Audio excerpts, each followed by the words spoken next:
Nesse mês nós queremos refletirmos como igreja a respeito de relacionamentos intencionais. Nós entendemos que Deus ele tem uma relação bem intencional e clara conosco.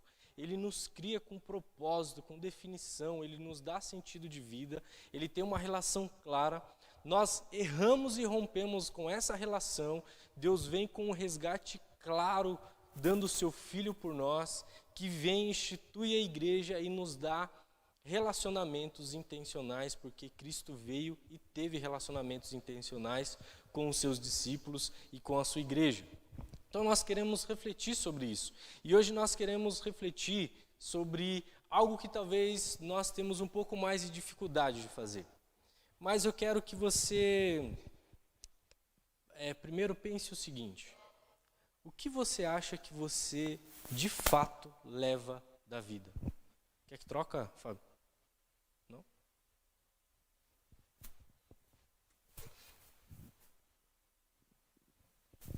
Som.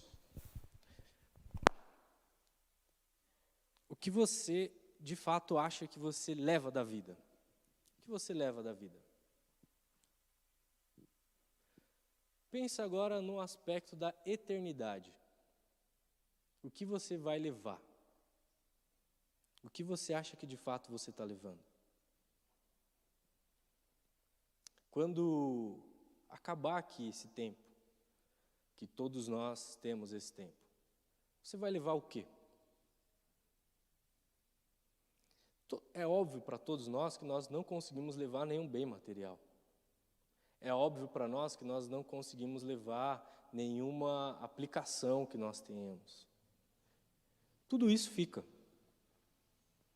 E o que fica para as outras pessoas pode ser bem material, mas muito mais aquilo que nós fazemos e vivemos. Nós deixamos para as outras pessoas legado. E isso é algo muito mais importante do que até às vezes um bem material. Quantas vezes nós conhecemos histórias de pessoas que receberam grandes heranças, mas porque não receberam um legado, perderam tudo. Ou seja, o que fica é o que nós vivemos e o que nós deixamos como legado. E agora eu queria perguntar outra coisa para vocês. Se você tivesse que agora elaborar um projeto de uma igreja perfeita, você tivesse que descrever agora uma igreja perfeita, você vai criar uma igreja do jeito como você quer. O que você talvez iria gostar que tivesse? Talvez na hora de nós pensarmos, de você pensar a respeito de uma igreja perfeita, você ia começar com um grupo de pessoas que você gostaria que frequentasse a sua igreja. Talvez classificando por classe social, localidade, língua, interesses em comum, gosto pelas mesmas músicas. Não seria isso? E não é isso que nós achamos que compõe uma igreja, certo?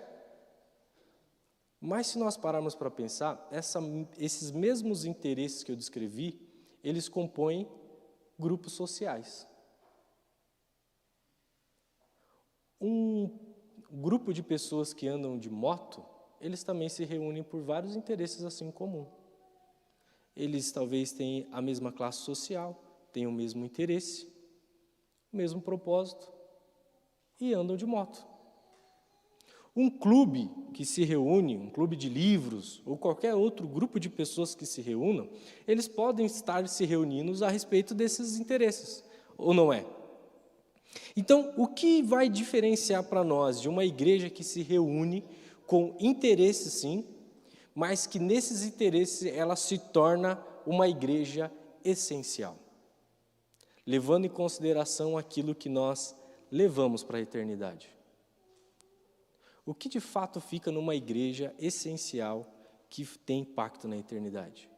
Porque se nós lembrarmos que os bens materiais ficam, esse microfone que nós investimos para nos comunicar bem, ele fica. Mas o conteúdo que está sendo dito através dele tem impacto na eternidade nos corações. Então, eu quero que você pense isso, eu quero convidar você a pensar o seguinte: nós precisamos ter relacionamentos intencionais, nós precisamos ter relacionamento com pessoas. E se tem algo que é muito difícil nós pensarmos de relacionamento, é dentro da igreja. Porque nós estamos aqui reunidos e tem um grupo considerável de pessoas e realmente é utópico nós acharmos que vamos conseguirmos nos relacionarmos com todos, termos o mesmo grau de intimidade. Certo? Sim. Só que também é errado da nossa parte nós acharmos que um grupo muito grande de pessoas não consegue ter comunhão. Não é isso que nós adoramos falar das igrejas grandes? Ah, mas lá ninguém tem comunhão com ninguém. Eu conheço várias pessoas que estão em igrejas grandes e dizem que tem muita comunhão. E eu também conheço igrejas pequenas de vila que as pessoas não têm comunhão. Ou seja, irmãos, um relacionamento intencional precisa de comunhão intencional. Não é o número que vai fazer com que você tenha mais ou menos comunhão, mas sim a intenção que você tem dentro desse relacionamento na igreja no qual você faz parte. Você pode ser mais um na multidão, ou você pode ser mais um que acolhe a multidão. Você pode ser mais um que assiste e vai embora, e você pode ser mais um que celebra com os que estão celebrando e chora com os que choram. Por isso, Paulo vai dizer lá em Atos que ele, em Atos 20, 21, que ele pregou o evangelho para a multidão e em casa e em casa. Se você tiver na dúvida, nós podemos ler. Vamos ler, melhor, né? Nada melhor do que a palavra de Deus. Atos 20, no versículo 21. Atos 20, 21. Testifiquei tanto a judeus como gregos, que eles precisavam se converter a Deus com arrependimento da fé do nosso Senhor Jesus Cristo. Agora, compelido pelo Espírito, estou indo para Jerusalém, sem saber... Pulei, era o 20, 21 ali, 21, 22. Vocês sabem que não deixei de pregar o 20. Não deixei de pregar nada que fosse proveitoso, mas ensinei tudo publicamente, e de em casa, e testifiquei, tanto para judeus como para gregos, a importância de se arrepender. Paulo diz que pregou tanto para publicamente, como em casa. O que Paulo estava fazendo aqui? Ele estava ensinando à igreja a importância de termos relacionamentos de comunhão, a importância de nós estarmos publicamente celebrando o Deus que nos chamou e a importância de estarmos em casa, sendo alimentados pela palavra de Deus. Então, precisamos sim, irmãos, precisamos entender, e eu quero que você entenda de início, que uma igreja essencial, uma igreja relevante, é uma igreja que se relaciona. Eu vou te dar um outro exemplo. Existe algo muito claro na fé cristã que diz a respeito de o que nós proclamamos e o que transforma a vida de pessoas, é que as pessoas precisam ouvir e ver.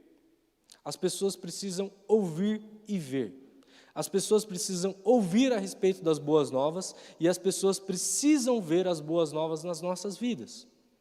Porque se as pessoas, como ouvirão se não é quem pregue? Como que as pessoas vão ouvir e se converter a respeito da mensagem se não tem ninguém falando? O mundo precisa ouvir a palavra de Deus. Nós precisamos ouvir, mas nós também precisamos ver. Porque senão nós nos tornamos os fariseus que Jesus tanto criticou, que eles tinham ouvido tanto a respeito da lei, mas no aspecto de viver eles não tinham nada.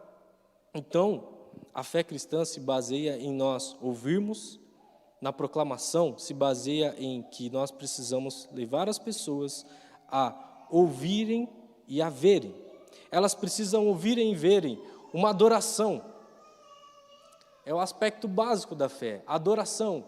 As pessoas precisam ser levadas a adorarem a Deus. Nós somos levados a adorarmos a Deus. As pessoas precisam ter instrução. Elas precisam ser ensinadas a respeito da palavra de Deus, manusear bem as Escrituras, ter instrução. Quantas pessoas estão com crise no seu casamento, na vida financeira, na vida social, e a palavra de Deus é a resposta, instrução. Nós precisamos levar instrução. Elas precisam ouvir e ver isso nas nossas vidas. E nós precisamos levar as pessoas a terem comunhão, ou seja, relacionamentos intencionais. Uma comunhão com Deus, Pai, Filho e Espírito Santo, e uma comunhão com o corpo. E, além de tudo, a base que é a fé em Cristo Jesus. Eu estou colocando aqui, bem, irmãos, um alicerce fundamental, mas eu quero deixar bem prático. Talvez vamos mudar a linguagem do que isso que eu falei. Esses elementos da fé cristã nós poderíamos chamar, numa linguagem comercial, do produto da igreja. Ele é o produto no qual a igreja deve fornecer. Uma igreja que lê as Escrituras, ela deve fornecer essas questões básicas: a adoração, a instrução, a comunhão e a fé em Cristo Jesus. Agora eu quero perguntar para você. Quero que você agora pense em outra questão comigo. Você já foi em um restaurante muito caro e comeu mal? Pagar assim, às vezes, talvez não precisa ser muito caro, mas você pagou pelaquela comida e você falou, não volta aqui não. E talvez você, às vezes, pagou um dinheiro a mais para comer num lugar que você falou, poxa, foi um dinheiro bem gasto. Acho que um ano passado, 2 anos atrás, eu com meus irmãos, assim, no aniversário da minha mãe, eu fui daqui para São Paulo e a gente foi fazer uma surpresa para minha mãe.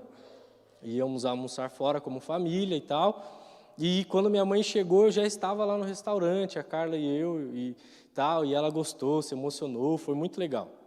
E a gente comeu num lugar que a gente pagou muito caro, comeu pouco e comeu mal. Só que era um lugar que era muito bonito, um ambiente agradável, muito bem decorado. Você já parou para pensar que nós gostamos de ir num lugar que é bonito, decorado, um restaurante, né? Que você é muito bem atendido.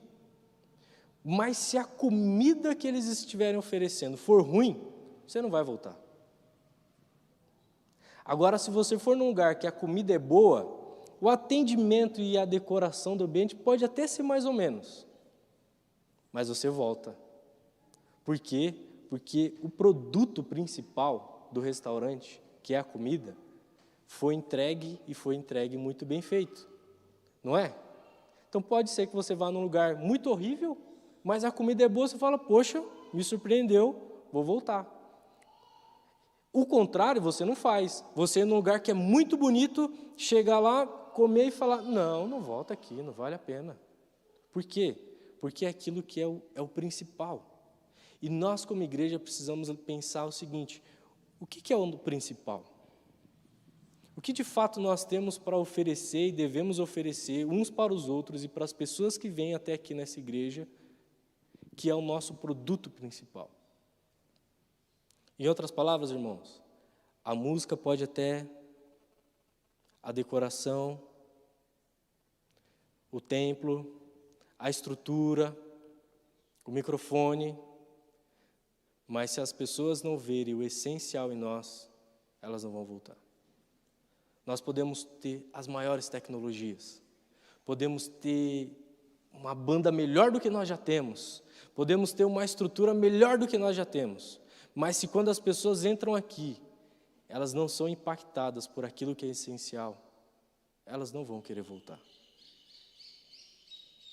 Porque elas precisam ser impactadas por aquilo que é essencial. E aquilo que é essencial é o Evangelho de Cristo. E o Evangelho de Cristo, ele chama pessoas da forma como ele quer e como ele bem quer. E eu quero dar um exemplo para vocês. Eu fiz toda essa introdução para levar você a pensar na importância de nós acolhermos os diferentes. Nós nos relacionarmos com o diferente. E eu quero que você dê uma olhada comigo lá em Lucas, capítulo 6. Lucas, capítulo 6. Lucas, capítulo 6, a partir do versículo 13. Lucas 6, 13. Ao amanhecer, chamou seus discípulos e escolheu 12 deles, a quem também designou apóstolos. Simão, a quem deu o nome de Pedro, o seu irmão André, Tiago, João, Filipe, Bartolomeu, Mateus, Tomé, Tiago, filho de Alfeu, Simão, chamado Zelotes, Judas, filho de Tiago, e Judas Iscariotes, a quem veio a ser o traidor. Alguém sabe falar de cor aí o nome dos 12 sem olhar? Agora está com a cola, né? Agora dá para se arriscar, talvez. Mas nós temos 12 apóstolos. Nós lembramos bastante de Mateus, Marcos, Lucas e João, Tiago, né? A gente canta as músicas, mas são 12, irmãos. Jesus chamou 12 dos seus discípulos, e desses 12, ele designou esses 12 a serem os seus apóstolos. Foram esses 12 que começaram a levar as boas novas de Cristo Jesus e que foram conhecidos depois, essa mensagem, como eles estão virando o mundo de cabeça para baixo. Foram 12 homens no qual Jesus selecionou para levar a mensagem que chegou até nós. Foram esses 12 homens. E esses 12 homens que Jesus chamou, parece sim que eram 12 homens da idade ali, na beira dos 30, que era considerado a idade adulta da época, todos muito parecidos, da mesma região. Só que eu quero levar você a dar uma olhada num detalhe em 2 discípulos que Jesus designou apóstolos. Eu quero que você preste atenção no nome, que é um dos últimos nomes que está lá, dizendo Simão, chamado Zelote. Simão, chamado Zelote, e Mateus, o publicano. Eu já conversei sobre esse paralelo desses 2 discípulos com os jovens, e eu quero que você pense comigo um pouco a respeito desses 2. São 2 discípulos que nós, às vezes, passamos despercebidos os detalhes deles. Mas eu quero que você pense e que você saiba quem é Simão o Zelote. Por que ele tem esse nome, Simão o Zelote? Simão, ele é conhecido como o Zelote, que essa palavra vem de zelo, alguém que tem muito zelo. Mas também, Zelotes era conhecido, os Zelotes, era conhecido como um grupo de militância contra o Império Romano. Era um grupo extremo do judaísmo que queria derrubar o Império Romano. E eles não só eram um grupo extremamente conservadores, como eles eram um grupo que não só tinham o Império Romano como oposição, como eles planejavam e executavam ações contra o Império Romano. Ou seja, era um grupo que planejava emboscadas contra às vezes, exército romano. Era um grupo que tentava encontrar líderes do Império Romano e executar. Era um grupo de guerrilheiros, quase praticamente, contra o Império Romano. Então, Simão o Zelote, muito provavelmente, ele fazia parte desse grupo de pessoas. E nós temos muito poucos relatos a respeito de Simão o Zelote com Jesus. Então, ele era esse homem, e Jesus chama esse homem, que faz parte, assim, de hoje, colocando na palavra de hoje, de uma militância política. Ele era um homem, claramente, que fazia parte de uma militância política. E Jesus chama esse homem entre os seus discípulos e o designa apóstolo. E aí, do outro lado, nós temos Mateus, ou Levi. Se você tiver com a sua Bíblia, em Lucas, capítulo 6, você dá uma olhada no capítulo 5, nós temos o chamado de Levi, de Mateus, que a Bíblia vai dizer que, lá no Lucas, capítulo 5, a partir do 27, diz assim: depois disso, Jesus saiu e viu um publicano chamado Levi, sentado na coletoria, e disse-lhe: siga-me.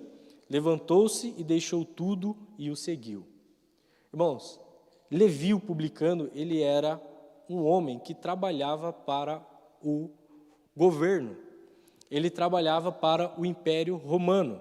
E ele ficava na coletoria de impostos, ou seja, esse tipo de função que ele ficava onde tinha trânsito de cargas. E ele ficava ali e cobrava os impostos das pessoas. Só que eles não só cobravam impostos, como eles cobravam, às vezes, taxas absurdas. E eles podiam ter essa autonomia de cobrar ali mais ou menos o que eles quisessem. Imagina assim como um tempo, ou não sei quem já viveu essa experiência, como às vezes a gente conhece, às vezes alguns, não são todos, mas algumas polícias que param carros por aí, né? Viu, mas você não, para ser liberado, não tem um cafezinho para a gente e tal, e aí acaba prejudicando toda a ala policial, tal, por causa de, às vezes, algumas pessoas. Mas você não sente lesado quando isso acontece? Quando você ouve esse tipo de história que aconteceu com alguém, você se sente lesado, porque é um suborno, é uma propina. Você imagina um homem que tinha autoridade do governo para cobrar essas taxas, e ele não só tinha autoridade do governo para cobrar essas taxas, como ele podia, às vezes, embarganhar da pessoa o que ele quisesse, inclusive os seus filhos. Você imagina que ele podia chegar para cobrar o imposto, chegar a cobrar o seu imposto, e você falar, não, mas essa é uma taxa absurda, eu não tenho condições de pagar. Tudo bem, eu vou pegar o seu filho ou sua filha de garantia e vai servir como escravo durante tantos anos para pagar a sua dívida. E um dos outros problemas era que os publicanos eles eram pessoas locais, ou seja, eles eram judeus que o Império Romano convocava e chamava para trabalhar para ele. Então, no meio do povo, era alguém extremamente mal visto. Era alguém assim que, como se estivesse blasfemando contra Deus, indo contra Deus e ainda usurpando e roubando o seu próprio povo. Era como se como se tornasse um político extremamente corrupto. Como se fosse um político hoje, infelizmente, nós já vemos como maus olhos, nem todos são maus, mas nós vemos assim. Mas imagina um político que é corrupto, sim. Era essa função. Então, Mateus é um homem do outro lado de Simão. Simão era alguém que militava contra o Império Romano. Mateus, aqui desse lado, era alguém que representava a figura do Império Romano e cobrava a taxa das pessoas. E era muito mal visto. Tanto é que em outros textos, o texto de Mateus 21, quando Jesus vai dizer que compara os publicanos com as prostitutas, ele vai dizer, até os publicanos e as prostitutas estão ouvindo a mensagem do Evangelho. Estão se convertendo com a mensagem, e vocês não. Então, ou seja, era alguém, irmãos, extremamente mal visto, mas era alguém de lados opostos. E sabe qual é interessante? São pessoas de lados opostos que Jesus chama para caminhar com ele. E esses homens caminham por 3 intensos anos com Jesus. Você imagina quando Jesus tem uma conversa dizendo, dê a César o que é de César, junto com Mateus e junto com Simão Zelote. É a mesma coisa de você pegar um bolsonarista e pegar alguém da extrema esquerda ou alguém que é um lulista, vamos dizer assim, você colocar os dois e falar assim, o que você acha sobre o tamanho do Estado? E deixar a bomba lançar, né? Sabe? Aquelas conversas de família, ou aquelas conversas que a gente vê na internet, assim, de extremas opiniões diferentes, e não só opiniões, irmãos, eu quero que vocês pensem o seguinte, para vocês entenderem a importância disso. Eles não só tinham opiniões sobre como isso deveria ser, como eles viviam, eles representavam essa figura. Era alguém... Exemplo, assim, a gente pode olhar como Simão Zelotes como se fosse alguém do movimento sem terra. E a gente olhar para Mateus como se fosse alguém que trabalhava para o governo do Bolsonaro, de direita, de extrema direita. E você pegar esses 2 homens e colocar eles para caminhar por 3 anos juntos. Você está chamando assim, vai ter discussão, vai ter quebra-pau. Vai ter o negócio, porque na hora que entrar esses assuntos, e principal, Quem é o verdadeiro Messias?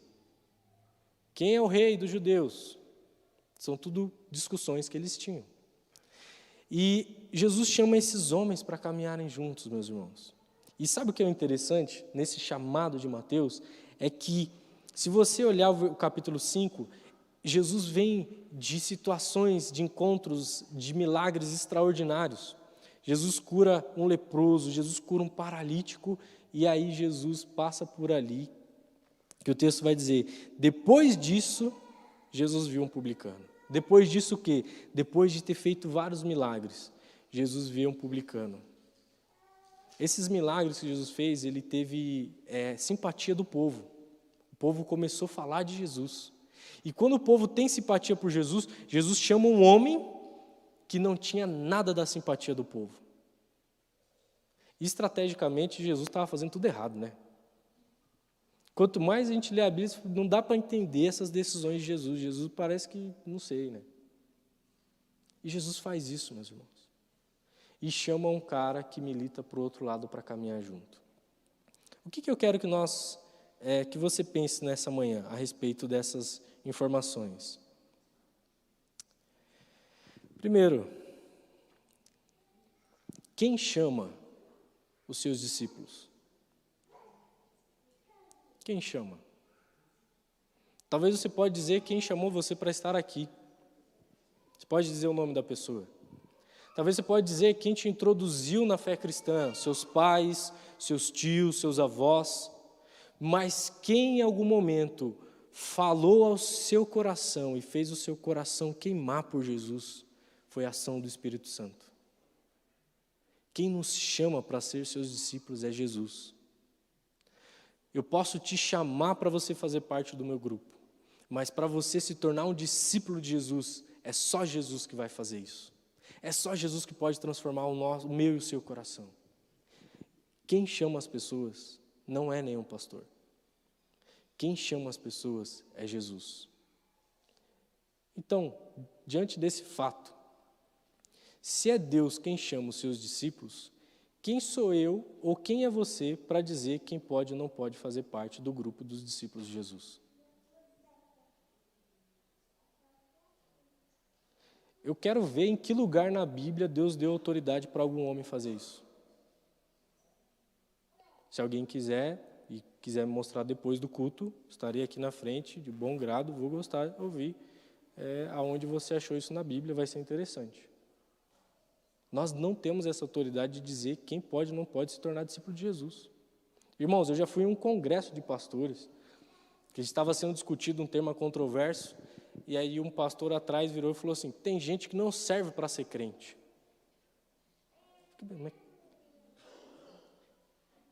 Quase eu virei e falei, bom dia Espírito Santo, não sabia que você estava aqui, que você convencia as pessoas, porque até onde eu sei, essa é a obra do Espírito Santo. Irmãos, essa autoridade nós não temos. Sabe qual autoridade nos foi dada por Jesus no Evangelho?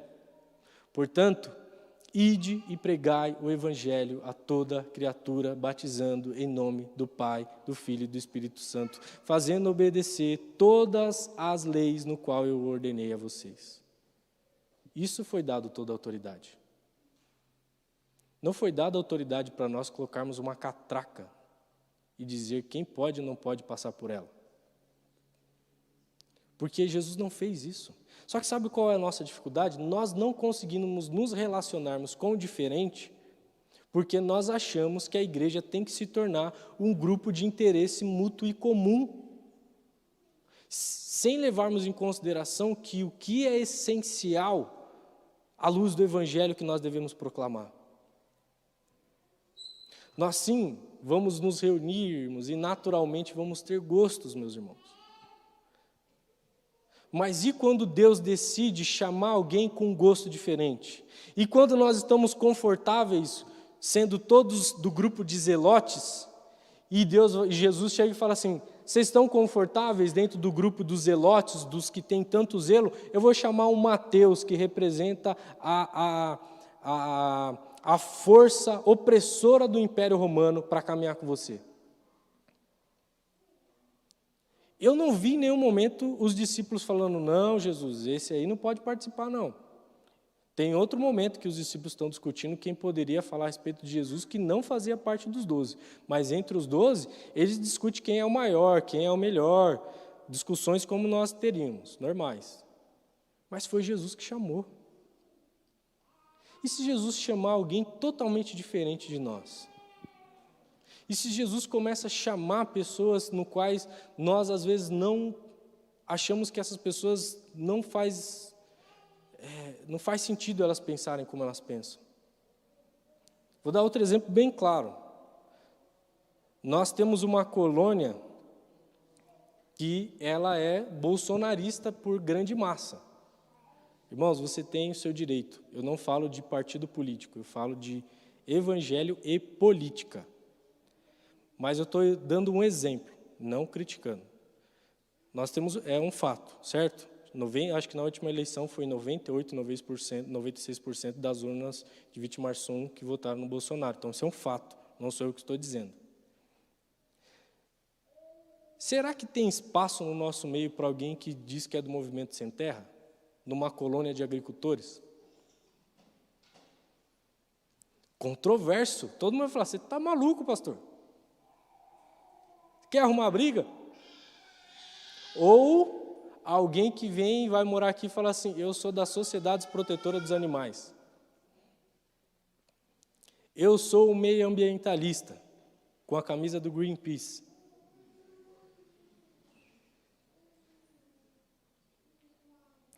Difícil, né, irmãos? A gente pensar na prática, se nós estamos falando de relacionamentos intencionais. Muito difícil. E se Jesus chamar?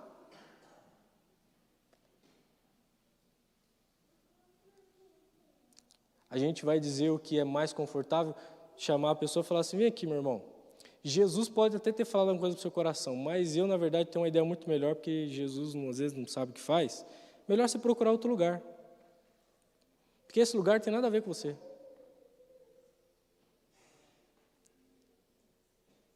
Não vejo isso, irmãos. Nós precisamos ser uma igreja essencial que aprende a se relacionar com o diferente. Que aprende a se relacionar com pessoas que talvez não vêm com os mesmos aportes do que nós, não vêm com as mesmas roupagens do que nós, não vêm talvez com a mesma cultura do que nós. Só que se nós queremos ser uma igreja que proclama o evangelho vivo de Cristo Jesus, nós sabemos que o que nós temos de essencial é o nosso mestre. O que nós temos de essencial para nos unir e quem mantém o seu organismo vivo é o nosso mestre. E o organismo vivo, ele cresce, meus irmãos. Um organismo vivo, ele cresce. Um organismo vivo, como igreja, ele aprende a dialogar com o diferente. Irmãos, até câncer cresce. E às vezes nós estamos anos estagnados e isso não nos incomoda. Sabe por quê? Porque a gente não sabe se relacionar com o diferente. Não estou falando de características, estou falando de essência. A nossa essência precisa de uma essência de alguém que abraça todos aqueles no qual Cristo Jesus chamou. Se Jesus chamou alguém, e se Jesus tem colocado alguém no nosso meio, o nosso papel é abraçar. O nosso papel é levar essa pessoa a adorar, a conhecer a Jesus, a ter comunhão, a ter relacionamentos intencionais e a proclamar Jesus. Essa é a nossa função. Então, eu sei que é uma mensagem provocativa, mas se nós queremos ter relacionamentos intencionais, nós precisamos lembrar que a intenção de Jesus é chamar todos os seus discípulos. E se Jesus chama todos os seus discípulos, ele chama os diferentes. E se alguma coisa está errado no nosso meio, a gente olha para aquilo que é essencial. E a gente corrige o essencial. Mas aquilo que é característica, a gente tem que lembrar o que Jesus está fazendo. E aí eu quero encerrar fazendo você ter uma reflexão a respeito do que você vai levar dessa vida. O que nós como igreja levamos. Nós, como igreja, levamos pessoas para Cristo Jesus. Nós não levamos mais nada. E se nós não entendemos qual que é a nossa função dentro do Evangelho de Cristo, o céu para você vai ser o pior lugar. Porque o céu para você vai ter a igreja haitiana, vai ter a igreja cubana, vai ter a igreja latina, vai ter a igreja europeia, vai ter a igreja asiática, vai ter a igreja norte-americana e vai ter a igreja alemã. Mas a igreja de Cristo Jesus, no qual nós estamos indo, nós vamos estar na mesa com os diferentes no qual Ele chamou. E isso é uma das maiores celebrações daquilo que Jesus faz. Por que que o Evangelho, quando começa a ser anunciado, as pessoas falam, são esses aí que estão virando o mundo de cabeça para baixo? Porque eles começam a viver um reino subversivo, que pessoas de partidos diferentes são acolhidas, que pessoas que não tinham voz, têm voz dentro deles, que pessoas são curadas, que pessoas são transformadas. Por isso que eles fizeram diferença onde eles passaram. E por isso que o mundo não conseguia compreendê-los. Irmãos, eu quero convidar você nessa manhã, a celebrar a ceia do Senhor. A ceia do Senhor que nós tomamos hoje é anunciando a morte de Jesus até que Ele venha.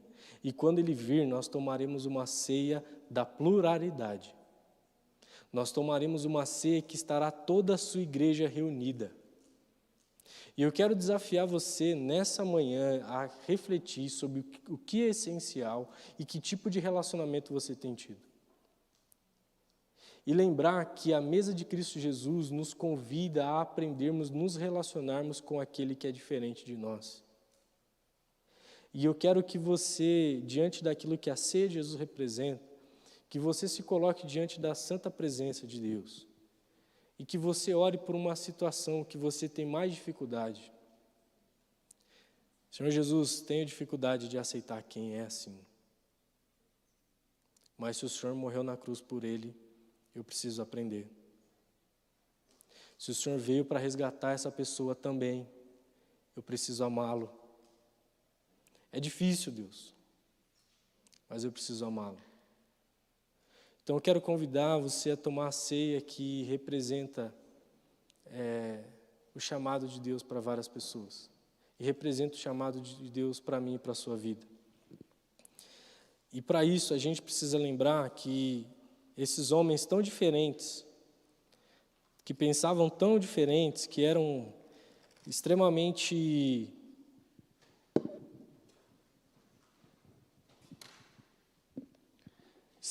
duros de coração.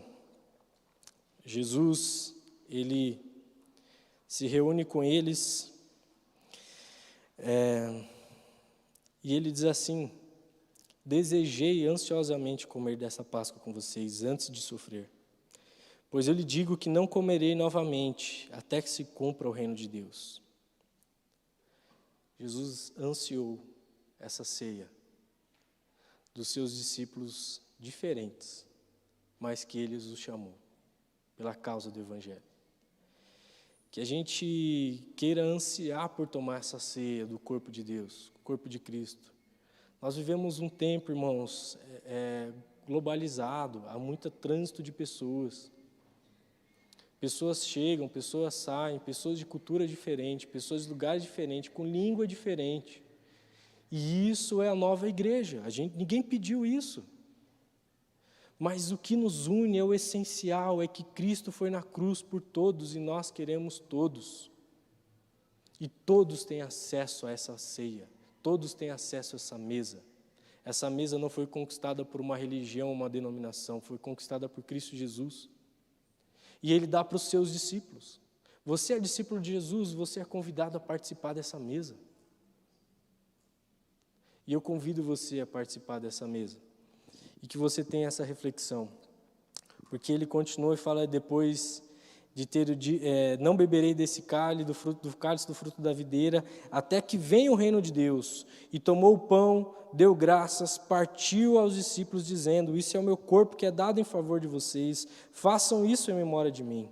Da mesma forma, depois da ceia, tomou o cálice, dizendo: Este cálice é da nova aliança do meu sangue, derramado em favor de vocês. Jesus fez isso por nós e eu quero convidar você a fazer isso nessa manhã. O que te impede hoje de se relacionar com alguém diferente? O que o inimigo tem cegado os seus olhos para não ter o amor de Cristo Jesus pelas pessoas? Essa ceia representa o corpo dele, e o corpo dele é feito de pessoas. Você queira. A Bíblia vai dizer que nós não devemos tomar ceia indignamente. Então que você agora tenha um tempo de se colocar na presença de Deus, de orar, agradecer a Deus por aquilo que Ele tem feito, aquilo que você precisa corrigir diante de Deus, que você peça para o Espírito Santo corrigir, e que você venha fazer parte dessa ceia. Quero convidar você que vai tomar a ceia, a se colocar em pé. Quero convidar você a fazer a sua oração. Nós vamos orar pelos elementos e vamos orar para que Deus continue tocando o nosso coração. Senhor Jesus, nós te agradecemos, porque o teu reino é um reino, Deus, que vai além do que nós pensamos. Nos ajuda, Senhor, a lembrarmos que nós precisamos viver o essencial do Evangelho.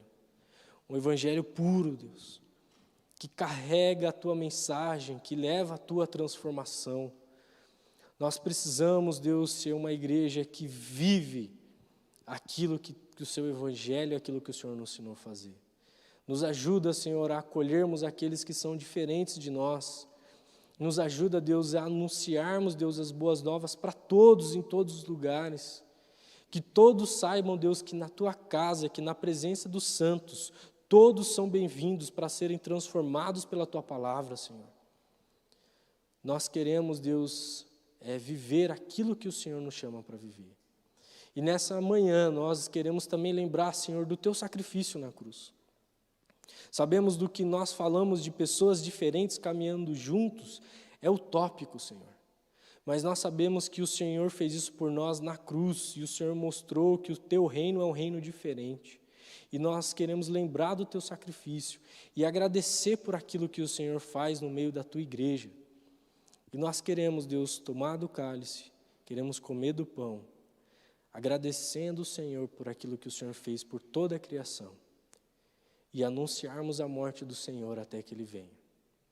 Nós te agradecemos pelo Teu corpo que foi entregue na cruz em nosso favor. Nós te agradecemos pelo Teu sangue que foi derramado em favor dos nossos pecados. E nós pedimos que o Senhor nos guie no nome de Jesus. Amém.